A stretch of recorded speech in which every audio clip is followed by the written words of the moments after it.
E aí galera, tá começando mais um Desenterrando aqui no Pipocando Música, esse quadro que desenterra verdadeiros tesouros do mundo da música. Vocês pediram e dessa vez a gente vai falar de um dos maiores nomes do cenário musical brasileiro. A rainha do samba jazz, bossa nova, rock e da nossa vida, né pessoal? A grande Elza Soares. É pra deixar esse negócio que você viver sem mim.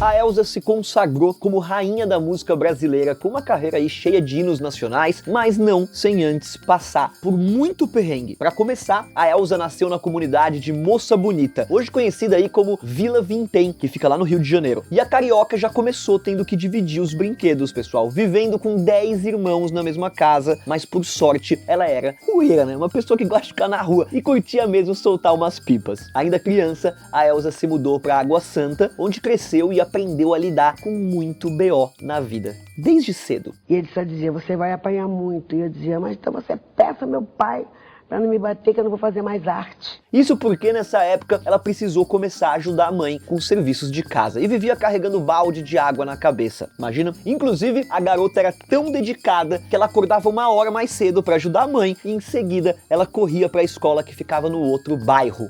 Um pé de manacá que eu sei existir em algum lugar. Mesmo assim, a pequena nunca desistiu da música e ainda criança vivia compondo as próprias canções. Sonhava em virar uma grande cantora. Uma inspiração pra gente, né? Se liga, a história dela é uma inspiração pra todo mundo. Elza é uma leoa e uma fênix. Elza se consegue ressurgir de várias coisas que já aconteceram na vida dela, que não foram poucas. Os problemas começaram cedo, pessoal, e quando a Elza tinha apenas 13 anos, ela entrou numa briga com um rapaz mais velho e foi obrigada a casar com ele. Isso mesmo, você acredita? Isso porque o seu pai acreditava que o jovem tinha estuprado a filha. Isso seria o único jeito de recuperar a honra da família. E o meu pai viu que eu não chegava, foi ver, eu estava brigando dentro do mato, disse, bom, vai casar com a minha filha, porque alguma coisa aconteceu dentro do mato. Só que eu só tinha saído do palco com ele mesmo. Foi assim que ela se casou com Aluardes, seu primeiro marido. E mesmo já fazendo coisas adultas, né, tudo que a menina queria ser era uma criança. A menina de Vila Vintém que me faz viva. Ela chegou a contar como durante a cerimônia de casamento, tudo que conseguia pensar era em correr pra rua e soltar a pipa. Inclusive, essa infantilidade permeou o casamento dos dois, sendo que a Elza considerava seu primeiro filho praticamente um boneco que ela podia brincar, vestir. Bom, como se isso não fosse o suficiente, o cara ainda era contra a carreira da cantora. E quando a Elza mencionava o seu sonho, ele encerrava a discussão com agressividade. Não vem com esse papo de ser músico. Cantar, não. Mas já nasci cantando. Acho que se eu não cantasse, morreria. Eu já disse várias vezes, cantar ainda é remédio bom e cantando para não enlouquecer. Mas mesmo com a família sendo contra a menina cantar, a Elza decidiu seguir em frente, até mesmo por necessidade, já que via seu talento como uma forma de sustentar os filhos. Ainda em 53, a Elza decidiu se inscrever num concurso da Rádio Calouros em desfile, que premiava novatos da música, dando chance pra galera cantar. O que você veio fazer aqui? Eu disse, Ari, acho que aqui a gente canta, né? E quem disse que você canta? Eu disse, eu canto. O concurso foi apresentado pelo Ari Barroso, que logo de cara tirou sarro da Elza por estar com um vestido 3 vezes maior que ela, preso com alfinetes. E eu cheio de alfinete, para aquele pessoal era uma bruxinha, era um ET que estava entrando ali com 2 Maria Chiquinhas. Mas nem mesmo toda a zoeira dos jurados fez a artista dar pra trás e ela cantou Lama, surpreendendo todo mundo e levando a nota máxima. Passado foi lama e hoje quem me difama? Nesse mesmo dia, o Ari confessou que ele estava vendo uma estrela nascer, não só pelo talento da Elza, mas também pela sua capacidade crítica e visionária. Isso porque ao tentar zoar a Elza, ele teria perguntado de qual planeta você veio. E a rainha, né, já meteu um do planeta Fome, para deixar claro a situação que o país vivia e a situação dela, o que eu acho assim incrível, forte. Nossa, é uma cena que embrulha o estômago só de pensar. Quando eu falei planeta Fome, eu já estava quase que chorando de raiva. Quem estava rindo muito já se sentou, ficou sentadinho, botou a bundinha na cadeira. A performance rendeu um prêmio em dinheiro que ajudou a Elza a cuidar de Carlinhos, seu filho que estava doente, e ainda comprar algumas coisas para casa. E apesar de ter surpreendido o dono do show, o programa não resultou em nenhuma oportunidade decente para Elza, que ficou meio desanimada. Mas um dia, ela foi desafiada pelo irmão a fazer um teste para participar da orquestra de um dos seus professores. E a Elza acabou aceitando esse desafio.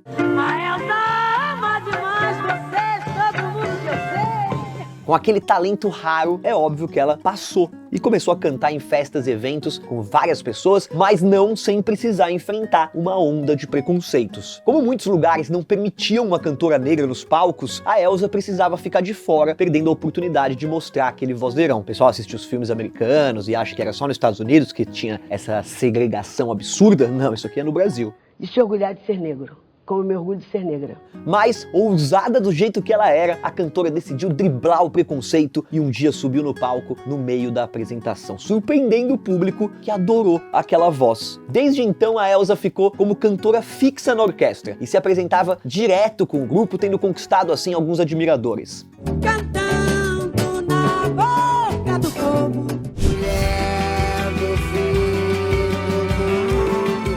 Graças ao trabalho com a orquestra, a Elza começou a conquistar outros espaços e tempo mais tarde passou a se apresentar no Teatro João Caetano. Na época, o teatro era conhecido por receber várias estrelas brasileiras, além de apresentar peças icônicas, de modo que ele estava sempre lotado.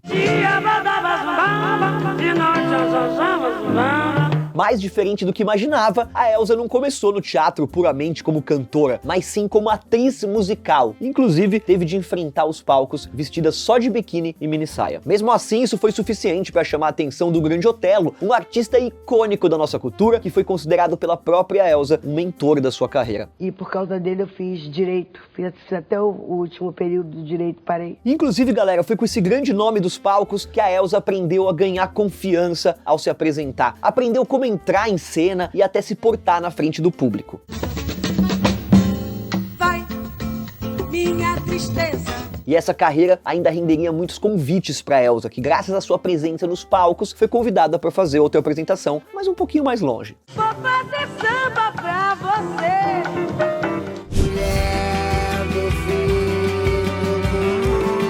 A Argentina seria o próximo palco da Elza, mas que na época ainda escondia a carreira da família, mas decidiu contar a verdade depois de saber do cachê que ela receberia lá no país. Pra que pobre quer dinheiro? Dinheiro não é bem o que. O problema é que quando a esmola é muita, o bom santo desconfia. E logo de cara, a Elza precisou enfrentar o primeiro perrengue na carreira, levando o maior calote. Mais um tombo, pessoal. Logo depois da primeira temporada de shows na Argentina, o empresário que levou a equipe resolveu tomar um chá de sumiço e nunca apareceu com o famoso cachê. Fazendo visagem, passando rasteira. Pra piorar, a Elza dependia do dinheiro pra voltar pra casa, você imagina? E ela precisou ficar na Argentina até conseguir o dinheiro se apresentando em boates no país do Maradona. E todo esse rolê durou cerca de 1 ano com a cantora afastada da família, sem receber muitas notícias, o que resultou em mais uma perda trágica. Foi nesse período que o pai da Elza morreu e ela não conseguiu visitar ele nos últimos momentos de vida, precisando enfrentar o luto em outro país. Momentos dramáticos, drásticos. Quando ela conseguiu voltar pro Brasil, a Elza continuou a carreira nos palcos. Ela começou a se apresentar aqui, começou a se apresentar ali, pro descontentamento do marido, que estava sofrendo nessa época de uma tuberculose crônica.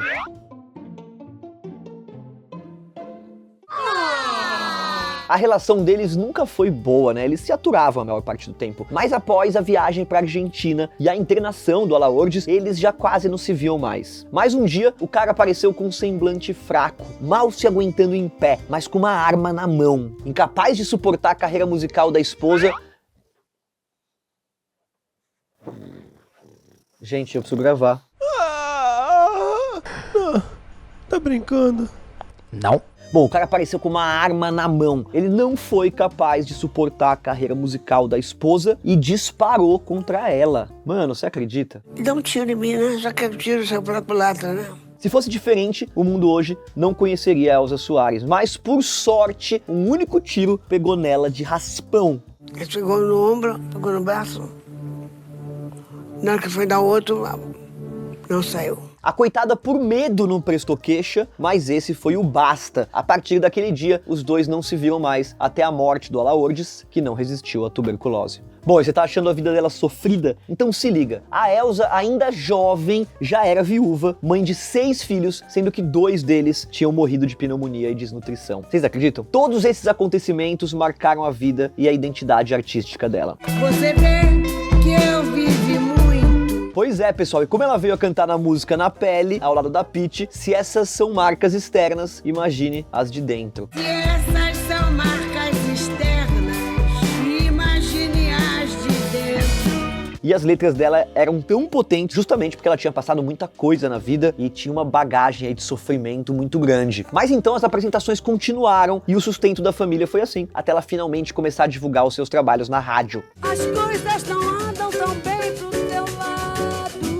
Apesar de não ganhar uma grana por isso, a artista começou a cantar na Rádio Mauá, e não é que deu muito certo, e aí conseguiu chamar a atenção do Moreira da Silva, um famoso sambista. Inclusive, pessoal, foi graças a essa amizade que a Elza começou a ganhar oportunidades reais de levar...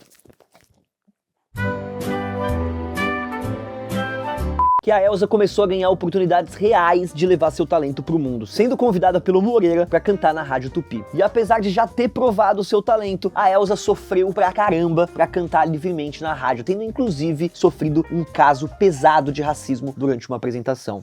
Ela sofreu a vida inteira esse tipo de discriminação, não só com a música.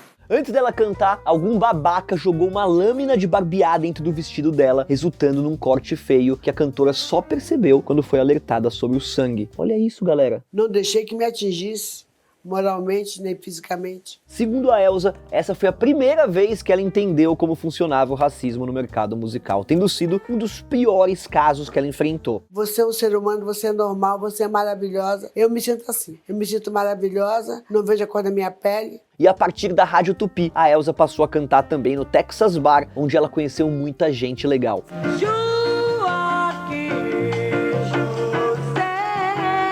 E com tanta gente bacana ouvindo a estrela, não demorou para ela conseguir o seu primeiro contrato com a RCA Records. Na época, RCA Victor, tendo finalmente a chance, então, de gravar um disco. Pra você assistir uma roda de samba em Copacabana. Mas a galera, pra variar, era racista e ficaram decepcionados ao saber que a dona daquela voz potente era uma mulher negra cancelando o contrato. Mesmo assim, a Elza não desistiu e com a ajuda do Moreira da Silva, ela gravou um disco compacto que, apesar de não fazer muito sucesso, serviu para deslanchar a carreira dela. Tio de Copacabana. E com um disco em mãos, a Elza conheceu a cantora Silvia Telles no Texas Bar, que apresentou ela para Aloysio de Oliveira, o diretor da Odeon Records na época. Se acaso você chegasse no meu chateau e encontrasse. E daí pra frente, pessoal, é só história, com a Elza conseguindo um contrato na maior gravadora da época, o que resultou na música Se Acaso Você Chegasse. De dia voava, voava, de noite voava, voava.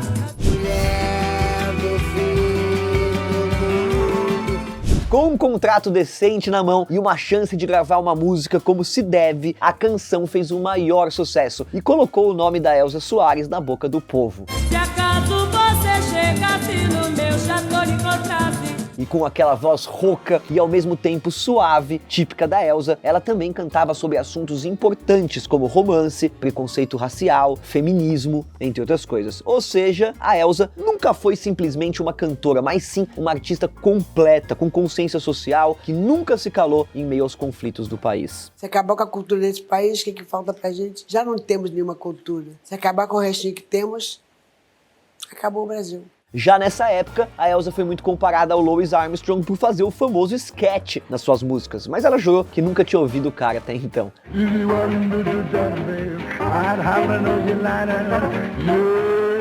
Pra quem não tá familiarizado, o scat ou sketch é aquela técnica muito usada no jazz, em que os cantores ficam solando um grunhido rouco, tipo...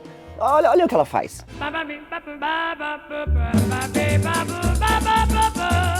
Mas o Louis já estava no futuro da cantora, e não muito tempo depois disso, lançou o disco A Bossa Negra, que fez um baita sucesso.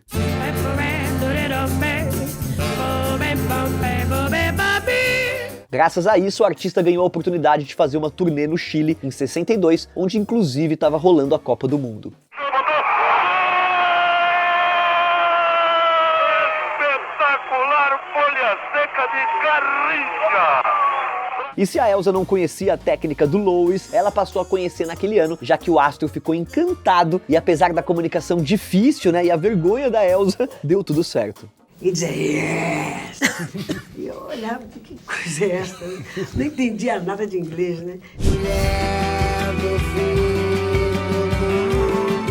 Mas enquanto a Elza ganhava alguns amigos internacionais e fazia sucesso lá fora, ela perdeu muitos na mídia aqui no Brasil, graças ao seu relacionamento com o jogador Garrincha. Esse relacionamento foi um marco importante na vida da Elza, porque até então os traumas do casamento ainda falavam mais alto, e ela nunca conseguiu se entregar verdadeiramente ao amor, ficando só nos namoros breves. A Elza nessa época namorava o Milton Banana. Milton Banana, que ele era meu baterista.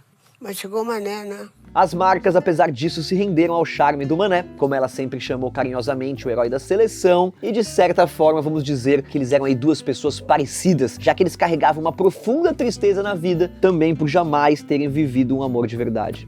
Ela falando muito no Mané, e o Mané falando muito dela, não foi surpresa pra ninguém.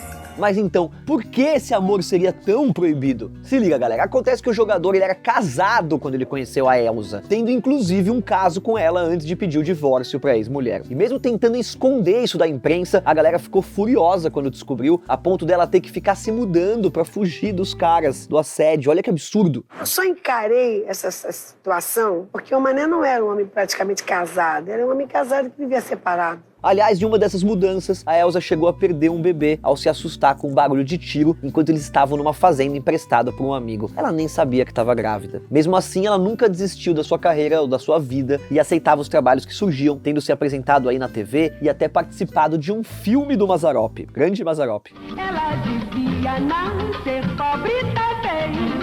Assim, nessa época, a Elza bancava a família e também o Garrincha, já que nessa época era conhecido por exagerar bastante na bebida, né? Em meio a essa vida conturbada, os convites de show aqui no Brasil foram ficando cada vez mais raros e a cantora começou a perder popularidade com o povão. Mesmo assim, os amigos do meio musical e a crítica não abriram mão do enorme talento da cantora e ela se apresentou no Festival da Música Popular Brasileira. Ali ela competiu com a música de Amor ou Paz, mas ficou em segundo lugar. Perdendo para os empatados, as duplas Chico Buarque e Nara Leão e Geraldo Vandré e Théo de Barros. Eu venho lá do sertão. Mas, como o mundo não dá voltas, ele capota, em 68 as coisas mudaram e mesmo em meio às acusações da mídia, a Elza levou o prêmio de melhor voz feminina. Na noite em questão, ela se apresentou com a música Sei Lá Mangueira, chamando a atenção da crítica e também da televisão. Foi assim que ela ganhou um programa próprio na Record, chamado Dia D, mas que infelizmente foi cancelado depois que rolou 3 incêndios no estúdio do canal. Existe coisa certinha? Existe? Será que existe certinho? Se existe, não existiu pra mim nunca.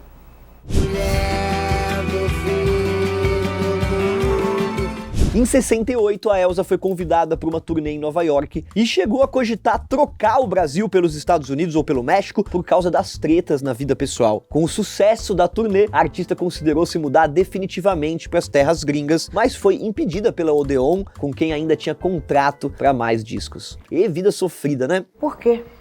Por que acontece isso? Mas além dos problemas com a mídia, a crise política também afetou diretamente a Elza, que sempre foi contra a ditadura e era relativamente próxima ao João Goulart. Ela, o Garrincha e o resto da família já tinham se mudado uma vez quando o DOPS invadiu a casa deles, mas o pior caso foi acontecer um tempo depois. Quase que mataram os meus filhos. Enquanto eles viviam no Jardim Botânico, rolou um momento assustador quando eles escutaram gritos do segurança e barulhos de tiro, resultando na casa toda metralhada, sendo que o piano se partiu no meio. Imagino eu que você ficou apavorada. Completamente por causa dos filhos, por causa das crianças, né? Eu tinha um piano na sala, o piano foi aberto no meio. E se a cantora já estava cogitando se mudar, esse foi o estopim. Então, em 1970, ela se mudou para as Europas, vivendo na Itália, onde fez alguns trabalhos com a RCA Victor. Gira, que maravilha, gira, que maravilha.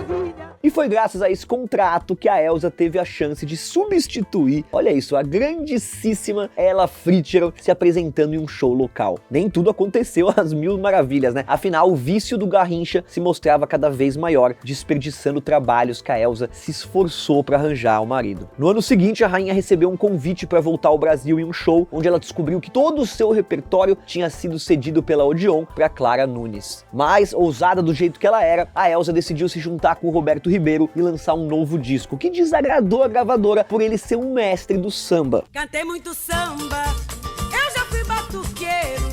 Só que não era a primeira vez da cantora, né, naquele meio, e ela sabia muito bem que esse não era o motivo, e começou a investigar, descobrindo que se tratava, na realidade, de racismo. Isso porque a produtora não queria o Roberto na capa, e um dos chefes da empresa chegou a falar que não queria um nego feio e sujo daqueles estampando um disco. Moreno, vem sambar comigo.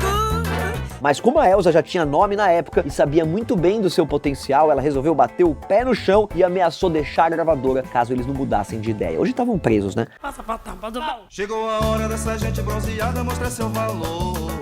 E foi em meio a esse rebuliço que um dos discos mais importantes da carreira da rainha surgiu, Sangue, Suor e Raça, que chamou a atenção da crítica. Isso a turma gostar. Vai ser pra mim. E não era pra menos, afinal o álbum contou com duas vozes potentes do samba e também foi uma baita crítica aos BOs que a Elza viveu até aquele momento. O que vem de baixo não me atinge. Inclusive esse disco chegou a render outros trabalhos pro Roberto, que continuou gravando pela Odeon, mesmo em meio a chefes racistas. Sem ter vergonha de dizer amém. Os anos se passaram e o Garrincha não tomou jeito, se afundando cada vez mais nas bebidas, nas drogas, depois de deixar para trás aí anos gloriosos do futebol. Em mais uma tentativa de ajudar o companheiro, a Elza abriu o La Boca, ao lado do Garrincha, um bar que contava com uma mistura de atrações envolvendo a história profissional deles. Ele era um homem muito bom, cara. A maldita bebida que atrapalhava. Mas a bebida, que às vezes era acompanhada de violência doméstica, foi ficando insustentável, principalmente depois dele quebrar a promessa de parar de beber, quando o Garrinchinha nasceu. Então a Elza, eventualmente, se separou do Garrincha. Você vai se arrepender de levantar a mão pra mim. O tempo passou e a vida foi ficando mais difícil ainda para Elza, que passou por uma crise financeira e teve de se apresentar num circo de segunda e até cogitou trabalhar numa creche. E com crise depois de crise, não é de se espantar que a artista entrou em depressão, chegou a considerar e deixar a carreira e outras coisas piores lá nos anos 80. Foi seu grande amigo, Caetano Veloso, que não deixou nada de mal acontecer e insistiu que a Elza gravasse Língua ao seu lado, fazendo aí um enorme sucesso. O que quer que pode estar em mim? Todo na tampa do amor. Mas a vida continuou batendo na Elza, que em meio ao sucesso precisou enfrentar duas perdas terríveis. Primeiro do Garrincha, né, o grande amor da sua vida, apesar das brigas e separação. Foi um baque muito grande, mas eu não fui no velório dele, não fui. E 3 anos depois, o filho deles, o Garrinchinha, foi a única vítima de um acidente de carro, justamente quando ele voltava de uma viagem em que foi conhecer o túmulo e as origens do pai. Nessa época, a Elza se sentiu tão mal que passou a usar drogas e chegou a subir no morro em busca de entorpecentes para fugir da realidade. Assim, a mídia começou a acreditar que a cantora desapareceria de vez, mas para surpresa de todos, ela decidiu afundar a dor dela nos estúdios. Ela transformou aquela dor numa coisa artisticamente muito bela. Foi assim que ela flertou pela primeira vez com o rock e gravou A Voz da Razão junto com o Lobão. Tendo se arriscado no ritmo outras vezes aí ao lado de grandes nomes como Cazuza. Milagres! Milagres! Milagres!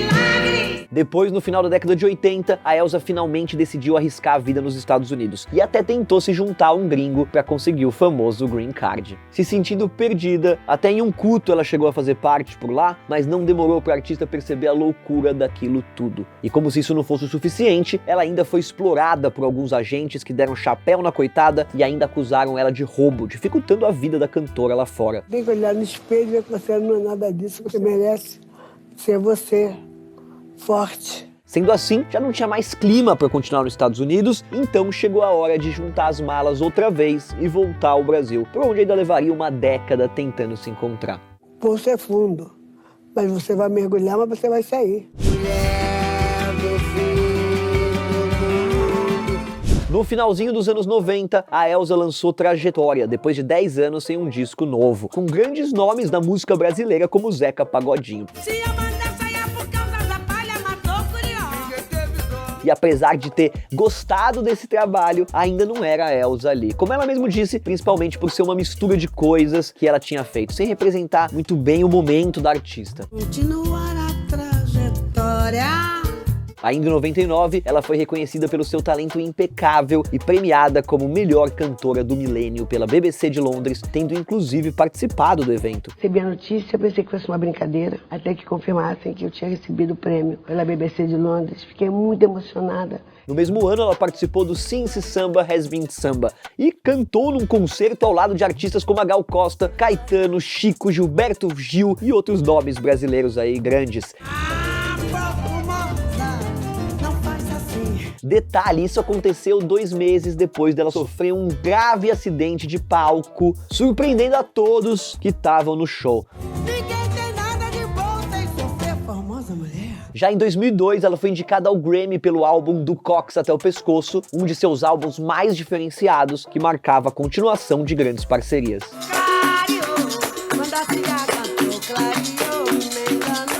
O álbum foi elogiado pelas diferenças literárias que traduziam o estilo musical de cada convidado, deixando claro pro público a personalidade da galera. Foi genial.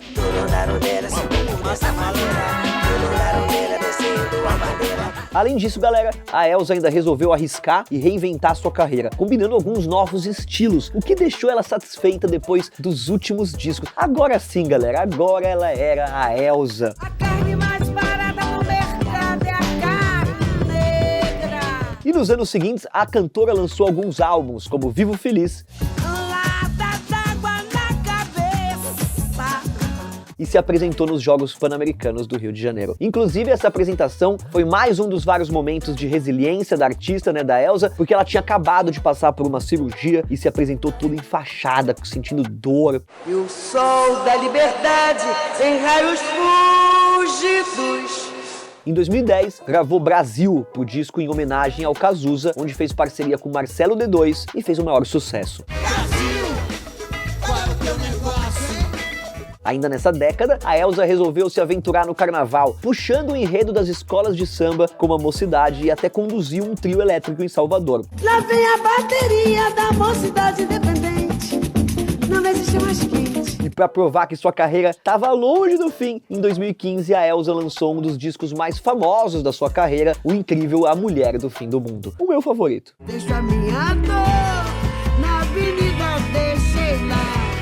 O álbum foi considerado um dos melhores do ano pela Pitchfork. Pra quem não conhece, é considerado aí um dos maiores sites de música do mundo. O disco deu o que falar por suas músicas ousadas que falam sobre sexo, morte, negritude e foi acompanhado de diversos shows ao lado da banda Bexiga 70. A minha fala, a minha opinião. A minha casa, a minha solidão. A turnê, inclusive, levou a Elza a se apresentar no Central Park, onde ela foi muito elogiada pelos veículos internacionais e, inclusive, chamou a atenção do músico do David Byrne. What she was doing so innovative and of the moment.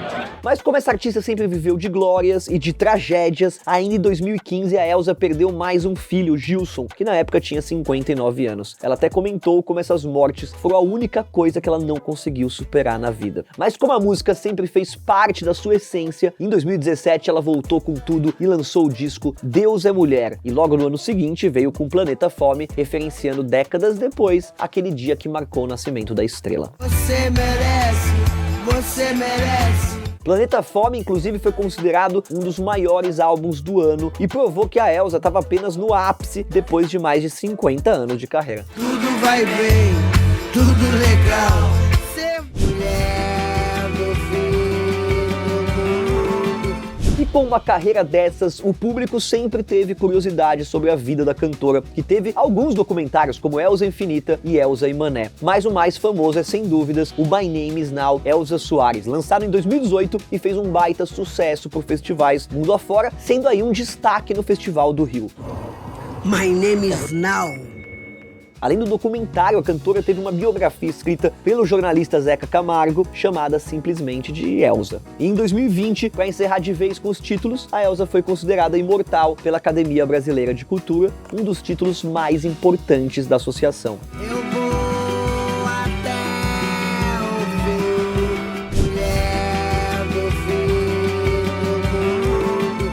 Mas até mesmo os imortais acabam partindo. A Elza faleceu agora, pessoal, em 2022, deixando esse baita legado para trás. O mundo da música está de luto. Morreu hoje aos 91 anos. A cantora e compositora Elza Soares. Vou te falar de todo o coração.